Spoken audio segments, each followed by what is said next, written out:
که فرض کا اوس تاسو یو ډېر فیم هم دی خلک هم پیژني پښتانو له تاسو چې کار کوئ نو ظاهره د پښتانه هم عزت ورکوونکي خلک دی عزت ورکوي په دې صورتحال کې کله مو دا خیال راغلی دی چې یاره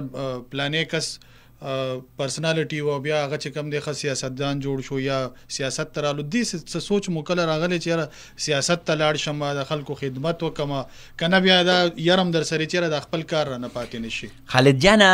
دا کومه خبره چې ته کې دا زه نه بلکې زما د اولس دا رایه وه په شانګله کې د تېرو ټول ټاکنو کې او ما پسې کور ته خلک راغله ډلې ډلې خلک راغله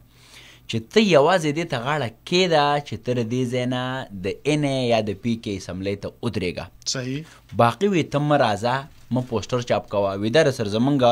لیکلي کوو دعوه کوو چې موږ به دې کامیاب معلومه خبره وته معلومه خبره چونکې هلته زه په ځوانانو کې یوه ډېره لویه مینه لرم بیا خالد جانه دا زه تا ته ایمانا او یقینا وایم د شانګلې یوه لویه آبادي د کویلې مزدوران دي او زه د هغې دپاره یو درد لرم او په هر ډګرو سره ولاړ یم او تر دې چې امیر مقام صاحب زما نه په دې خفه دی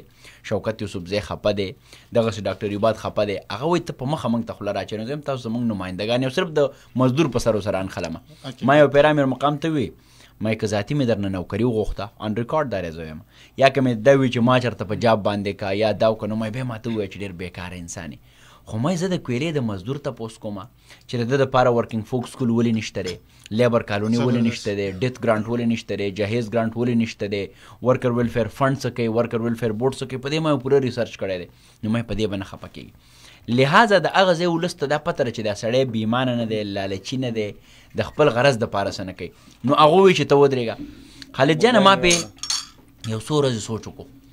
چې افسر افغانه دا خلک کوټي کوم وایي او دا د دې قام امانت هم دی خو بیا چې ما کله د دې ملک ډاینامکس ته وکاته که نه